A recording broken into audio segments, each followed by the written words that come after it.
Dear student, good morning all of you. आज से हम स्टार्ट कर रहे हैं geography competition exam short question answer. ये सभी एग्ज़ाम के लिए होगा, चाहे आपके सिविल सर्विस हो या टीचिंग से संबंधित TGT, PGT, UGC, net, JRF, ये सभी के लिए काम आएगा। इसमें हम देखेंगे शॉर्ट क्वेश्चन आंसर यानी कि लघु उत्तरीय और अति लघु उत्तरीय क्वेश्चन आंसर। पहले के हम वीडियो जो है उनमें देखे हैं आपके जो प्रायोगिक भूगोल के जो शॉर्ट क्वेश्चन आंसर है वो हल किए हैं। इसमें हम देखेंगे जो आपके थ्योरी भूगोल है प्रायोगिक भूगोल को छोड़कर, उसका शॉर्ट क्वेश्चन आंसर और कंप्लीट देखेंगे। इसका अध्ययन हम डीपली करेंगे ताकि कोई भी क्वेश्चन हमारा न छूट सके, और गलती से छूट भी जाता है तो उसे आप कमेंट करेंगे, हम उसे अगले वीडियो में डालकर आप तक फिर से उसका आंसर पहुँचा देंगे।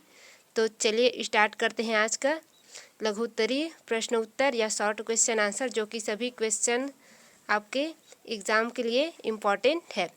तो पार्ट 1 में हम पढ़ेंगे भूगोल एक परिचय, और पूरा ज्योग्राफी जो है कंप्लीट करेंगे पार्ट 1 पार्ट 2 ऐसे करके। तो पार्ट 1 में भूगोल एक परिचय, पार्ट 2 में पढ़ेंगे पृथ्वी की उत्पत्ति, फिर पृथ्वी के आंतरिक संरचना। ऐसे करते करते पूरे ज्योग्राफी के जितने भी क्षेत्र है और उससे संबंधित टॉपिक है, हर एक टॉपिक को सर्च करके उसका जो शॉर्ट क्वेश्चन आंसर है उसका अध्ययन करेंगे। तो आज का टॉपिक हमारा है भूगोल एक परिचय। तो स्टार्ट करते हैं। भूगोल एक परिचय में आपका सबसे पहला क्वेश्चन बनता है वो है भूगोल का शाब्दिक अर्थ क्या है, या भूगोल का अर्थ क्या है। तो भूगोल दो शब्दों से मिलकर बना है, जियोधन ग्राफी या भू और गोल।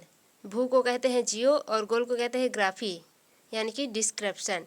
ये दोनों शब्दों से मिलकर बना है, जिसमें जियो का अर्थ होता है पृथ्वी और गोल का मतलब होता है संपूर्ण यानी कि वर्णन करना। तो आपका ज्योग्राफी का शाब्दिक अर्थ हो गया संपूर्ण पृथ्वी का वर्णन करना। ये सभी आपको पता है क्योंकि ये नॉर्मली क्वेश्चन है, और इसका आंसर सभी को पता है कि ज्योग्राफी का शाब्दिक अर्थ होता है संपूर्ण पृथ्वी का वर्णन करना, या वह विषय जो संपूर्ण पृथ्वी का वर्णन करे। तो ये तो आप नहीं भूलेंगे। फिर है आपका सेकेंड क्वेश्चन। सेकेंड क्वेश्चन में आपका बनता है भूगोल किसे कहते हैं, या भूगोल से क्या तात्पर्य है। ये क्वेश्चन अलग अलग तरीके से पूछ देते हैं, चाहे क्विज टाइप हो या मैच क्वेश्चन हो, आप इसे हल कर सकते हैं आसानी से। फिर है आपका इसका आंसर, भूगोल वह विज्ञान है जो पृथ्वी के धरातल यानी कि पृथ्वी के कोई भी स्थान, इसके आकार, उसकी भौतिक संरचना, आकृति, राजनीतिक खंड, जलवायु, जनसंख्या आदि का क्या करता है, विस्तृत अध्ययन करता है। दूसरे शब्दों में देखें तो भूगोल हमको स्थल महासागर में बसने वाले जीवों के बारे में क्या करता है, ज्ञान कराने के साथ साथ विभिन्न लक्षणों वाले पृथ्वी की विशेषताओं को भी समझाता है। यानी कि जीव के साथ साथ उसकी जो भौतिक लक्षण है, हमारे पृथ्वी में जो भी उच्चावचे हैं उनको भी समझाता है। फिर आपका अगला क्वेश्चन है, भूगोल के अध्ययन के कौन कौन क्षेत्र होते हैं। तो भूगोल के अध्ययन के जो मेन क्षेत्र है उनको देखेंगे।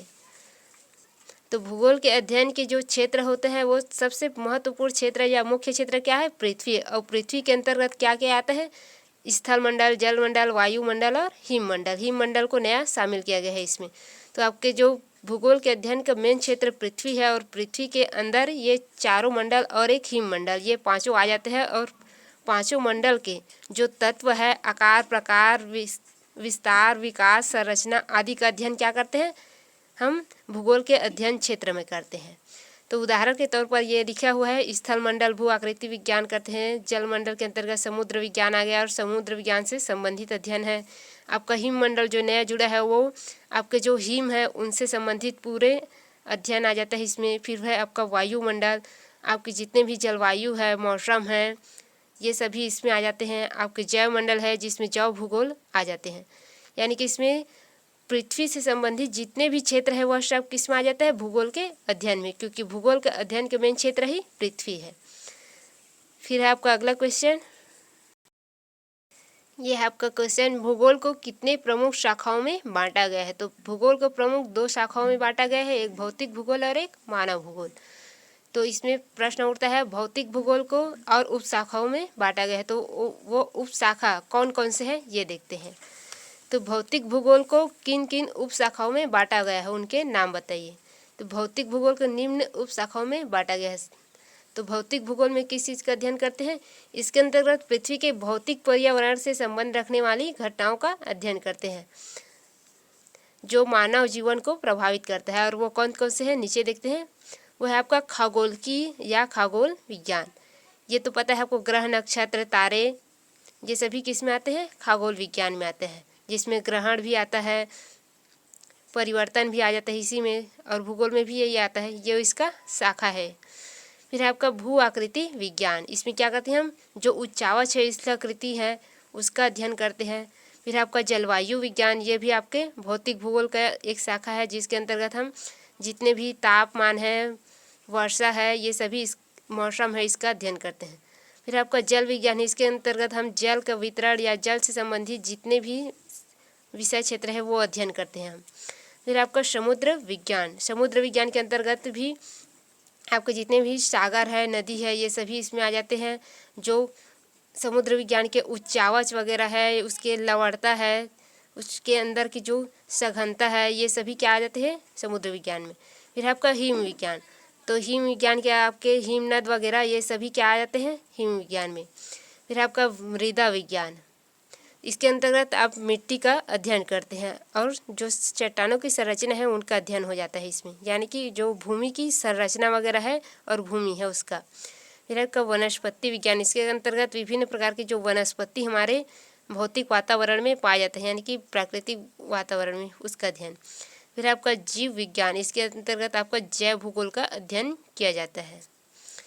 फिर आपका सेकेंड है मानव भूगोल से क्वेश्चन बनेगा कि मानव भूगोल को किन किन उपशाखाओं में बांटा गया है, तो वो देखते हैं।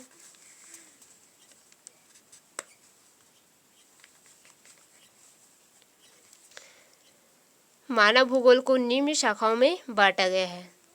वो फर्स्ट शाखा है आपका ऐतिहासिक भूगोल, सेकेंड है आपका राजनीतिक भूगोल, फिर आवासीय भूगोल, जनसंख्या भूगोल, आर्थिक भूगोल, सामाजिक एवं सांस्कृतिक भूगोल, चिकित्सा भूगोल, व्यवहारिक भूगोल, सैन्य भूगोल, वाणिज्य भूगोल, व्यावसायिक, जितने भी आपके मानव क्षेत्र से संबंधित है या मानव से संबंधित है, ये सभी इसमें आ जाएंगे। जो सांस्कृतिक कार्य है वो सब इसमें आते हैं, चाहे वो व्यापार हो, उद्योग हो, ये सभी इसमें आ जाएंगे। फिर आपका अगला क्वेश्चन बनता है, भौतिक भूगोल के उपशाखा खगोल विज्ञान है, और खगोल विज्ञान किसे कहते हैं या इसका क्या तात्पर्य है, ये देखेंगे। तो आपके भौतिक भूगोल या खगोल विज्ञान से क्या है? गहरा संबंध है। आपके भौतिक भूगोल जो है खगोल विज्ञान से गहरा संबंध है, क्योंकि सौर मंडल का अध्ययन क्या करता है? भूगोल भी करता है, खगोल विज्ञान भी करता है। दिन रात का होना और ग्रहण, इन सब का अध्ययन भी खगोल विज्ञान में होता है और भूगोल में भी होता है। मौसमों में परिवर्तन, सूर्य एवं चंद्रमा का अध्ययन, ये सब खगोल विज्ञान और भूगोल दोनों में होता है। भूगोल तथा खगोल विज्ञान दोनों से संबंधित है, क्योंकि इन सब के लक्षण जो है ये दोनों विज्ञान एक साथ अध्ययन करते हैं। भूगोल भी अध्ययन करता है इन सभी का, और खगोल विज्ञान भी, और खगोल विज्ञान भूगोल का एक उपशाखा है। तो दोनों एक दूसरे से कैसे संबंधित है ये इसमें दर्शाया गया है। फिर आपका भौतिक भूगोल के उपशाखा भू आकृति विज्ञान किसे कहते हैं, तो इसमें आपके भौतिक भूगोल के जो दूसरे उपशाखा है भू आकृति विज्ञान, उससे क्या तात्पर्य है ये देखते हैं। तो आपके भू आकृति विज्ञान जिसके अंतर्गत स्थल मंडल के उच्चावच, उसके प्रक्रम का मतलब होता है स्थल निर्माण के कारक, जैसे पर्वत निर्माण के कारक, अंतर्जात कारक और बहिर्जात कारक, ये दो हो जाते हैं आपके, तथा इसके एवं मानव के अंतर संबंधों का अध्ययन किया जाता है, यानी कि जो स्थल रूप है या उसके उच्चावच है उनके और उनके प्रक्रमों के बीच और मानव के बीच जो अंतर संबंध है उनका अध्ययन किया जाता है। वह क्या कहलाता है? आपका भू आकृति विज्ञान, यानी कि स्थल रूप और उसके प्रक्रम, उसके जो रूप निर्माण के लिए कारक होते हैं उनका और मानव संबंध का, ये तीनों का अध्ययन इसमें किया जाता है। फिर है आपका जलवायु विज्ञान किसे कहते हैं।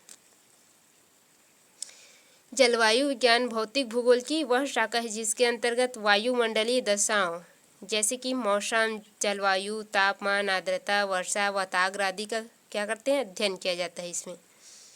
ये होता है आपका जलवायु विज्ञान। इसमें पूरे जलवायु के जितने भी तत्व है उसका अध्ययन किया जाता है। फिर आपका अगला क्वेश्चन है भौतिक समुद्र विज्ञान से क्या तात्पर्य है। भौतिक भूगोल का एक शाखा है समुद्र विज्ञान।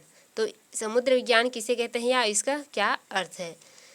तो वह विज्ञान जिसके अंतर्गत महासागरीय जल के भौतिक गुणों, सागरीय जल, ताप एवं घनत्व, इन सभी का अध्ययन किया जाता है, इन सभी के पक्षों में अध्ययन किया जाता है, वह क्या कहलाता है? भौतिक विज्ञान।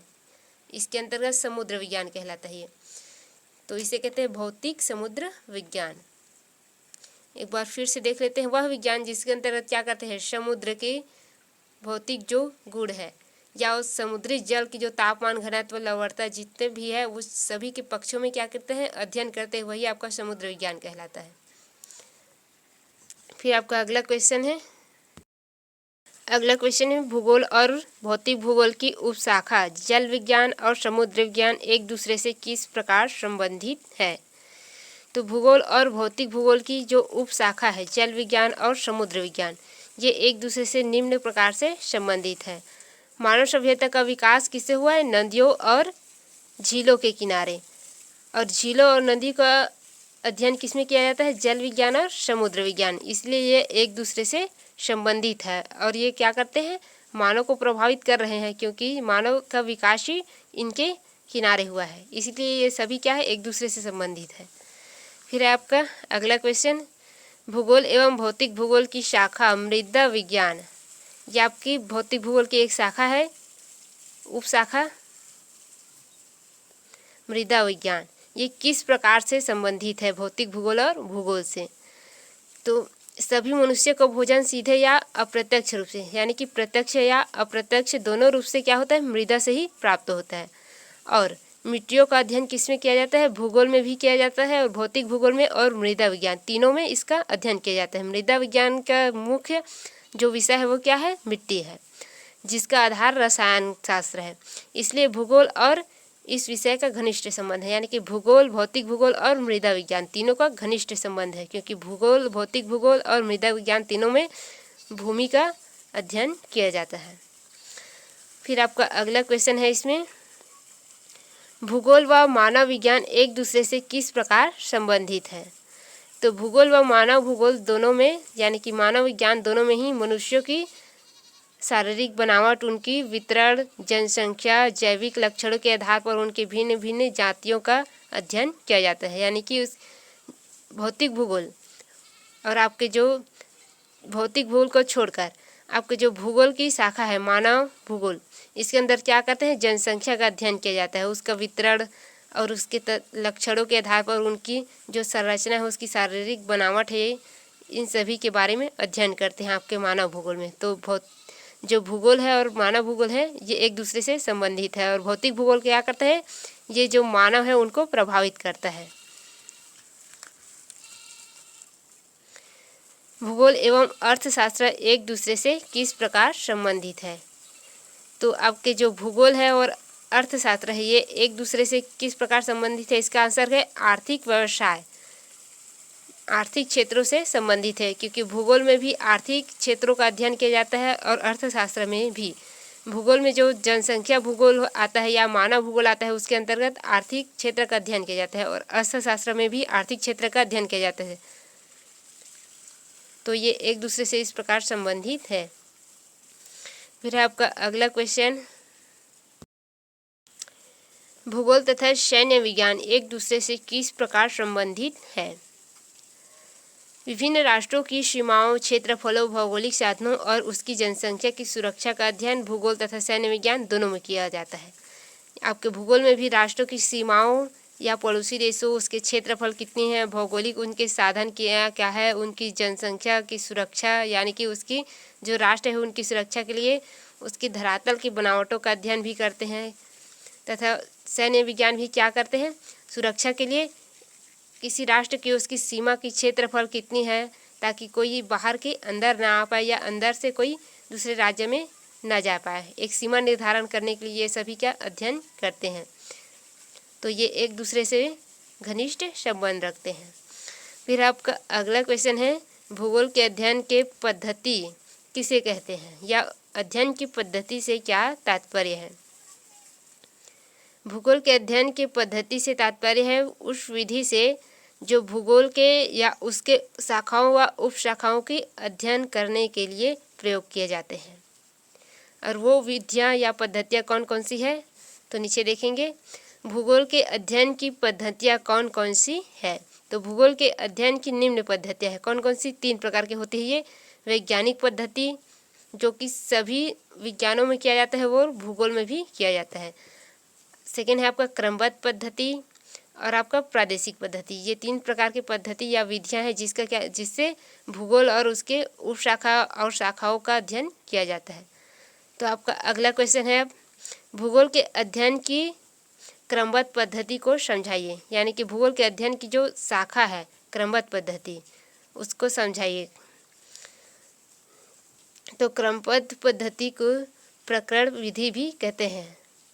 इसके अंतर्गत यदि किसी क्षेत्र विशेष का अध्ययन करना है तो सर्वप्रथम उस क्षेत्र के भौगोलिक पर्यावरण के तत्वों का क्रम अनुसार यानी कि प्रकरण अनुसार अध्ययन किया जाता है। यानी कि जिस क्षेत्र का अध्ययन करना है उस क्षेत्र के भौगोलिक वातावरण का अध्ययन करते हैं। जैसे कि हमारा भारत के छत्तीसगढ़ का अध्ययन करना है, या मध्य प्रदेश का अध्ययन करना है, या गुजरात का, राजस्थान का, किसी भी राज्य का हो, चाहे असम हो, जम्मू कश्मीर हो, तमिलनाडु हो, केरल हो, कोई भी राज्य का अध्ययन करना हो तो सबसे पहले उस राज्य के भौतिक संरचना का क्या करेंगे, उसको पृथक करके उनके जो प्रकरण है उसको विभक्त करके क्या करेंगे, अध्ययन करेंगे। जैसे कि राजस्थान का ले लेते हैं, राजस्थान में क्या है, पर्वत है, पठारी क्षेत्र है, मैदानी क्षेत्र है, या गुजरात है या केरल है, वहाँ का पर्वत, पठार, मैदान, या जम्मू कश्मीर है तो उसमें कौन कौन से क्षेत्र हैं, इसको क्या कर लेंगे, पर्वत, पठार, मैदान जो भी है उसमें विभाजित कर उसके जो तत्व है या उसके लक्षण है, जलवायु, मिट्टी, वनस्पति, इन सब का क्या करते हैं, उसमें अध्ययन करते हैं। ये होता है आपका क्रमबद्ध भूगोल या क्रमबद्ध पद्धति अध्ययन होता है। ये इसमें पृथक पृथक अध्ययन करते हैं पूरा हर एक क्षेत्र को। तो ये हो गया आपका क्रमबद्ध पद्धति जो अध्ययन की विधि है। फिर है आपका अगला क्वेश्चन, भूगोल के अध्ययन के वैज्ञानिक पद्धति को कितने चरणों में विभाजित किया गया है या कितने चरणों में पूर्ण किया जाता है। ये दोनों प्रकार से पूछे जा सकते हैं। तो भूगोल के अध्ययन के वैज्ञानिक पद्धति को निम्नलिखित चरण में पूर्ण किया जा सकता है या विभाजित किया गया है। तो ये 5 प्रकार के होते हैं वैज्ञानिक जो पद्धति है। वो पहला होता है परिकल्पना, यानी कि किसी भी आंकड़ों को एकत्रित कर उसका क्या कर दिया जाता है, परिकल्पना या संकल्पना जो भी है अपना विचारधारा प्रस्तुत किए जाते हैं। इसके बाद उसका प्रेक्षण, यानी कि उसमें क्या समानता है क्या असमानता है यह देखा जाता है। इसके बाद उसका जो समानता निकलता है उसका सत्यापन किया जाता है और उस सत्यापन के आधार पर फिर निष्कर्ष निकालते हैं और उस निष्कर्ष को एक निश्चित रूप देकर क्या करते हैं, उसका वर्गीकरण कर एक सिद्धांत के रूप में व्यवस्थित कर देते हैं। ये 5 जो है इसके चरण हैं, ये पांचों से होकर एक सिद्धांत बनता है। फिर है आपके भूगोल के अध्ययन के वैज्ञानिक पद्धति किस तरह से अध्ययन करता है। ये हम आपको शॉर्ट रूप में पहले भी बता चुके हैं। ये 5 विधि से अध्ययन किया जाता है और इधर से थोड़ा उसका प्रीफेस देख लेते हैं। तो भूगोल के अध्ययन के वैज्ञानिक पद्धति किस तरह से अध्ययन करता है। तो भूगोल के अध्ययन के वैज्ञानिक पद्धति के अंतर्गत भूगोल से संबंधित कोई भी या उससे विषय क्षेत्र से संबंधित कोई भी आंकड़ा संग्रह कर लेते हैं, फिर उसका परिकल्पना तैयार करते हैं। इसके पश्चात प्रेक्षण किया जाता है। प्रेक्षण से जो समानताएं आदि दर्ज किए जाते हैं उनका सत्यापन किया जाता है और सत्यापन करने के पश्चात उपलब्ध जो परिणाम आता है उसके आधार पर निष्कर्ष तक पहुंचा जाता है तथा निष्कर्ष के परिणाम स्वरूप जो प्राप्त होता है वह क्या कहलाता है, सिद्धांत के रूप में मान लिए जाते हैं और उसे सिद्धांत के रूप में प्रतिपादित किए जाते हैं। हम आपको पहले भी बताए हैं कि कोई भी आंकड़ा है उसे संगठित करके क्या किया जाता है, उसके संबंधित जो भी परिकल्पना है, अवधारणाएं हैं, अपना विचार है वो प्रस्तुत करते हैं। फिर उसका प्रेक्षण यानी कि उसमें क्या समानता आ रहा है क्या असमानता ये देखा जाता है। फिर समानताओं को लेकर उसका सत्यापन किया जाता है। फिर उस सत्यापन से जो परिणाम निकल के आते हैं उसके निष्कर्ष निकाला जाता है। एक निष्कर्ष तक पहुंच के उसका वर्गीकरण किया जाता है, फिर उसको एक सिद्धांत का रूप दे दिया जाता है। ये इसकी पूरी अध्ययन पद्धति है वैज्ञानिक के। फिर आपका अगला क्वेश्चन इसी में से बनता है, अध्ययन की आगमन पद्धति विधि से क्या तात्पर्य है या आगमन पद्धति किसे कहते हैं। तो वैज्ञानिक अध्ययन की जो आगमन पद्धति होता है उसके तात्पर्य है निष्कर्ष के आधार पर यानी कि जो आपके तथ्य है उसके आधार पर निष्कर्ष तक पहुंचना। इस विधि को आपके आगमन पद्धति कहा जाता है। आगमन पद्धति में पहले निष्कर्ष तक पहुंचने के लिए तथ्यों को देखा जाता है।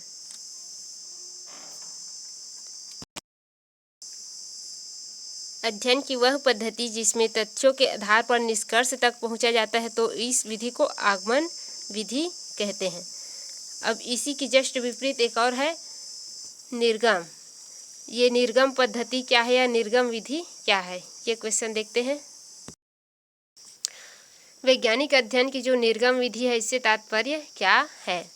तो जब परिकल्पना की दृष्टिकोण से तथ्यों का क्या किया जाता है, अध्ययन किया जाता है, तो यह विधि क्या कहलाता है? निर्गम विधि। आपने आगमन विधि में देखा कि पहले तथ्यों का क्या किया जाता है, अध्ययन किया जाता है, फिर निष्कर्ष निकाला जाता है, वो क्या होता है? आगमन विधि होता है। तो आपके निर्गम विधि में क्या होता है? पहले परिकल्पना के दृष्टिकोण से उसका क्या किया जाता है? अध्ययन करना, यानी कि ये आपका शुरुआती रूप है जो निर्गम है। और उसमें क्या किया जाता है? आंकड़ों के एकत्रित कर अध्ययन कर निष्कर्ष तक पहुंचा जाता है, वो आपका आगमन है, यानी कि आगे की ओर बढ़ते जाता है। फिर आपका अगला क्वेश्चन, प्रादेशिक अध्ययन पद्धति किसे कहते हैं? ये आपका तीसरा अध्ययन विधि है। जब पृथ्वी के किसी विशेष क्षेत्र अथवा प्रदेश का संपूर्ण भौगोलिक अध्ययन किया जाता है, यानी कि किसी एक विशेष क्षेत्र का अध्ययन किया जाता है, उसके संपूर्ण तत्वों का, तो उसे प्रादेशिक अध्ययन पद्धति कहा जाता है। जैसे कि हमारा भारत ही ले रहे तो भारत की जलवायु या भारत की मृदा या भारत की मैदान या भारत की पर्वत पठार, ये सभी भारत के उच्चावचे, भारत की नदियाँ, ये सभी क्या है? एक क्षेत्र है या एक प्रादेशिक अध्ययन कहलाता है, इसे अध्ययन करते हैं। तो फिर है आपका भूगोल के अध्ययन के महत्व या उपयोगिता क्या है, यानी कि भूगोल का क्या महत्व है या इसका उपयोगिता क्या है, किस क्षेत्रों में हम इसका उपयोग कर सकते हैं। तो भूगोल के अध्ययन से संसाधनों के नियोजन, यानी कि भूगोल का अध्ययन करते हैं तो हम क्या पढ़ते हैं? मृदा का अध्ययन करते हैं, तो मृदा के अंदर का विभिन्न संसाधन प्राप्त होता है। भूगोल के अध्ययन से संसाधनों के नियोजन, यानी कि भूगोल में जब हम धरातलों का अध्ययन करते हैं तो उसमें जो चट्टानों का अध्ययन करते हैं उसमें विभिन्न प्रकार के खनिज पाए जाते हैं या संसाधन पाए जाते हैं, या आपके धरातल में भी विभिन्न प्रकार के संसाधन पाए जाते हैं। उनका नियोजन, यानी कि उसका उपयोग किस तरह करना है, उसे संरक्षित किस तरह रखना है, इसमें हमें क्या मिलता है? सहयोग प्रदान होता है हमें। फिर आपका अंतर्राष्ट्रीय संबंधों के विकास के लिए और क्षेत्रीय विकास के लिए भी सहयोग मिलता है हमें, और देश की सुरक्षा के लिए भी सहायता मिलता है। जैसे हमारे भारत के हिमालय को देख लें तो वो जो उच्चावच है हमारा पर्वतीय, वो क्या करता है? हमारे देश की सुरक्षित रखता है। फिर यही क्या है? भूगोल की अध्ययन की महत्व है, यानी कि भूगोल की जो भौतिक क्षेत्र है या प्राकृतिक क्षेत्र है उसे हमें किस प्रकार सहायता मिलती है, ये उसका महत्व को दर्शाता है। फिर आपका नेक्स्ट क्वेश्चन जो है, भौतिक भूगोल के प्रकृति के अंतर्गत भौतिक भूगोल के किन किन पक्षों को सम्मिलित किए जा सकते हैं, यानी कि भौतिक भूगोल की जो प्रकृति है उसके अंतर्गत कौन कौन से पक्ष सम्मिलित किए जाते हैं या किस किस बातों का अध्ययन किया जाता है। तो भौतिक भूगोल की प्रकृति से तात्पर्य है उसके विशेष स्वरूप से, जिसके अंतर्गत निम्न पक्षों को अध्ययन में सम्मिलित किया जाता है। भौतिक भूगोल के अध्ययन में, यानी कि उसकी प्रकृति में निम्न क्षेत्र को अध्ययन किया जाता है, वो भौतिक भूगोल की अर्थ परिभाषा या अवधारणा, यानी कि उसकी परिकल्पनाएं संकल्पनाएं सभी इसमें क्या जाते हैं? अवधारणा में या विचारधारा। ये आपका फर्स्ट होगा आपकी प्रकृति में। फिर है भौतिक भूगोल का विषय क्षेत्र, भौतिक भूगोल का विकास, भौतिक भूगोल का महत्व। ये चार चीज़ किस में शामिल किया जाता है? भौतिक भूगोल की प्रकृति के अंतर्गत, उसके अंतर्गत इतना चीज़ का अध्ययन करते हैं हम। फिर आपका अगला क्वेश्चन, भूगोल के जनक कौन है या किसे कहा जाता है? तो भूगोल के जनक है आपका इरेटोस्थनीज, या भूगोल के जनक इरेटोस्थनीज को कहा जाता है। फिर आपका इरेटोस्थनीज कहाँ के निवासी थे? तो आपके इरेटोस्थनीज जो है वो यूनान के निवासी थे। फिर आपका अगला क्वेश्चन है, वर्तमान या आधुनिक भूगोल के जनक किसे कहा जाता है? तो वर्तमान या आधुनिक भूगोल के जनक अलेक्जेंडर वान हम्बोल्ट को कहा जाता है और आपके कार्ल रिटर को भी इसका आधुनिक भूगोल का जनक कहा जाता है। तो आपके एग्ज़ाम में अगर अलेक्जेंडर वान हम्बोल्ट आता है तो आपको ये टिक लगाना है, या अलेक्जेंडर वान हम्बोल्ट नहीं आता तो कार्ल रिटर को लगाना है। यदि दोनों आ जाता है तो आपको कार्ल रिटर को छोड़कर अलेक्जेंडर वान हम्बोल्ट को लगाना है, क्योंकि ये उसके आधुनिक भूगोल के प्रमुख जनक है और इन्हें भी भूगोल का आधुनिक भूगोल के जनक कहे जाते हैं। किंतु आपको दोनों आ जाए तो इसे लगाना है अलेक्जेंडर वान हम्बोल्ट को और कार्ल रिटर को छोड़ देना है, और यदि ऑप्शन में अलेक्जेंडर वान हम्बोल्ट न आए तो कार्ल रिटर को लगाना है।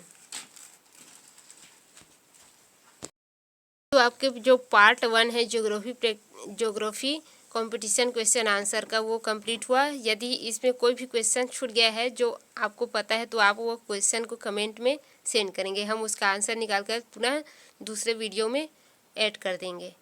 तो इसमें यदि आपको कोई परेशानी गया होगा तो वीडियो को एक दो बार और देख लीजिएगा, जिससे आपको रिवीजन हो जाएगा और आसानी से याद हो जाएगा। और भी किसी तरह की समस्या आती है तो आप वीडियो की डिस्क्रिप्शन में जो व्हाट्सएप ग्रुप लिंक दिया है वहाँ पर ज्वाइन हो जाएंगे और जो भी समस्या है उसे कमेंट करेंगे, हम उसे हल करने का प्रयास करेंगे। तो अगला आपका जो पार्ट 2 है उसमें देखेंगे पृथ्वी की उत्पत्ति एवं विकास। फिर आपके पार्ट 3 में देखेंगे पृथ्वी की आंतरिक संरचना। तो ऐसे करके हम पार्ट बांट कर पूरे भूगोल के जो क्वेश्चन आंसर है वो हम कंप्लीट करेंगे। तो चलिए आज का वीडियो यहीं स्टॉप करते हैं। अगला वीडियो में मिलेंगे हम पृथ्वी की उत्पत्ति से संबंधित जो क्वेश्चन आंसर है जो पेपर में पूछे जा सकते हैं, कोई भी एग्ज़ाम हो, वो अध्ययन करेंगे।